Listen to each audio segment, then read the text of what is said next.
Bismillahirrahmanirrahim. Assalamualaikum warahmatullahi wabarakatuh. Hello everyone, how are you? Okay, so here I will explain the planning of the foundation of boarding house building regarding the analysis of load factors, soil bearing capacity, and the effect of earthquakes. Okay, let's go straight into the discussion.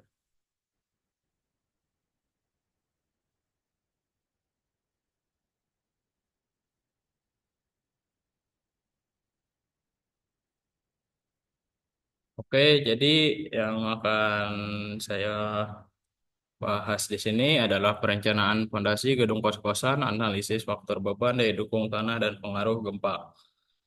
Nah, pada perencanaan fondasi gedung kos-kosan memerlukan perhatian khusus terhadap faktor-faktor yang mempengaruhi stabilitas dan keamanan bangunan. Artikel ini menganalisis perencanaan fondasi gedung kos-kosan 4 lantai yang berlokasi di Rawamangun, Jakarta Timur. Evaluasi mencakup distribusi beban, perhitungan daya dukung tanah, dan berdasarkan uji sondir dan boring, serta pengaruh gempa terhadap desain fondasi. Metode yang digunakan meliputi uji lapangan atau sondir dan boring, terus serta analisis perhitungan kapasitas daya dukung tanah dengan metode Meyerhoff. Hasil menunjukkan bahwa fondasi tiang panjang merupakan pilihan yang tepat untuk kondisi tanah lokasi proyek. Dengan kedalaman tanah keras yang bervariasi antara 50,30 hingga 5,60 meter. Simulasi beban gempa menunjukkan bahwa desain ini mampu mengurangi resiko penurunan diferensial. Oke, jadi kata kunci yang ada di sini, fondasi gedung kos-kosan, daya dukung tanah, tiang panjang, distribusi beban, dan gempa. Jadi pendahuluannya, fondasi adalah elemen penting dalam konstruksi gedung bertingkat, terutama untuk gedung kos-kosan yang akan menampung beban dinamis dari penghuninya. Pembangunan gedung kos-kosan 4 lantai di Jakarta Timur ini membutuhkan perencanaan fondasi yang tepat, mengingat kondisi tanah di area ini terdiri dari lapisan lempung, lunak, hingga sedang, serta risiko gempa yang tinggi. Tujuan utama dari penelitian ini adalah untuk menentukan jenis fondasi yang paling cocok berdasarkan hasil investigasi tanah, mempertimbangkan faktor beban, distribusi beban, daya dukung tanah, dan pengaruh gempa. Penelitian ini berkontribusi dalam menyediakan rekomendasi perencanaan fondasi yang efisien dan aman untuk proyek-proyek gedung kos-kosan di daerah perkotaan dengan kondisi geoteknik yang serupa. Untuk metode penelitian yang dilakukan di lokasi proyek kos-kosan Jalan Daksinapati, Rawamangun, Jakarta Timur, menggunakan metode yang diliputi itu yang pertama ada investigasi tanah menggunakan metode uji sondir atau CPT dan uji boring. Selanjutnya, perhitungan kapasitas daya dukung tanah menggunakan metode Meyerhoff untuk menentukan daya dukung tanah dan merancang fondasi tiang panjang.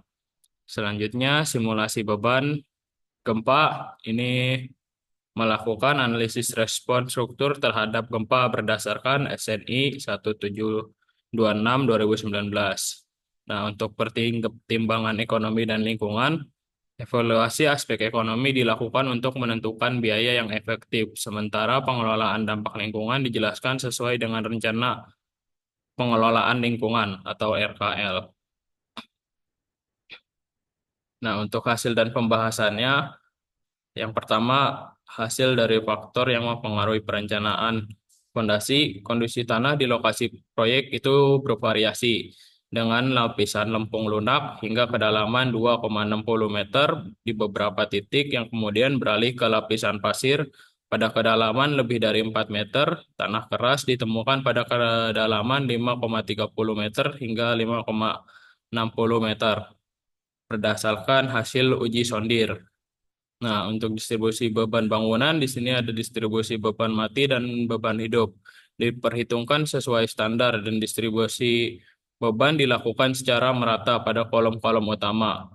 Hasil simulasi menunjukkan bahwa tiang panjang dengan diameter 50 cm pada kedalaman 7,4 meter mampu menahan beban maksimal sekitar 71,4,243 ton.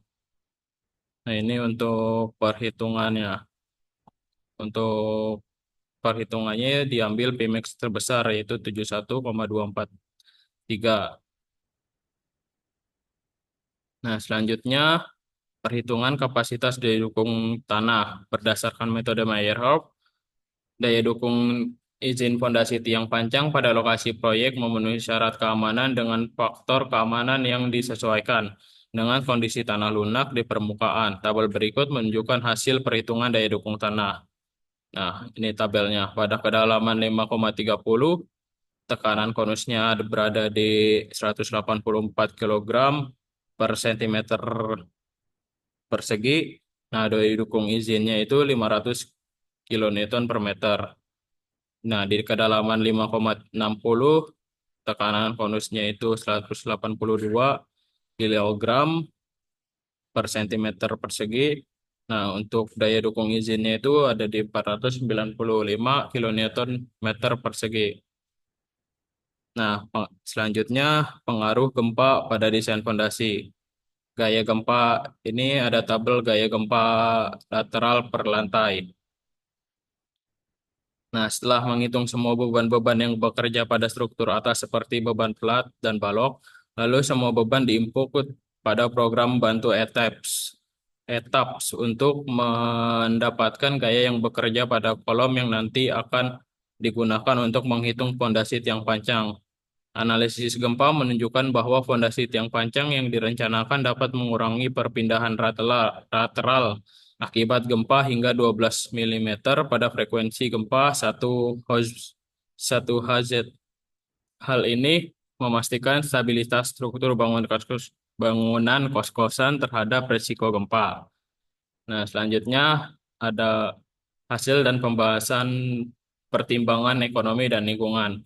Fondasi tiang pancang dipilih sebagai solusi yang paling ekonomis dalam jangka panjang karena stabilitas yang diberikan terhadap beban berat dan gempa. Selain itu, mitigasi dampak lingkungan lingkungan diterapkan melalui pengelolaan air tanah dan pemantauan kualitas tanah selama proses konstruksi.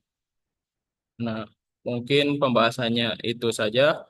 Lalu di kesimpulannya di sini, penelitian ini menunjukkan bahwa fondasi tiang pancang merupakan pilihan yang tepat untuk proyek gedung kos-kosan di Rawamangun, Jakarta Timur. Hasil investigasi tanah, perhitungan daya dukung tanah, serta simulasi pengaruh gempa mendukung keputusan penggunaan tiang pancang pada kedalaman lebih dari 5 meter.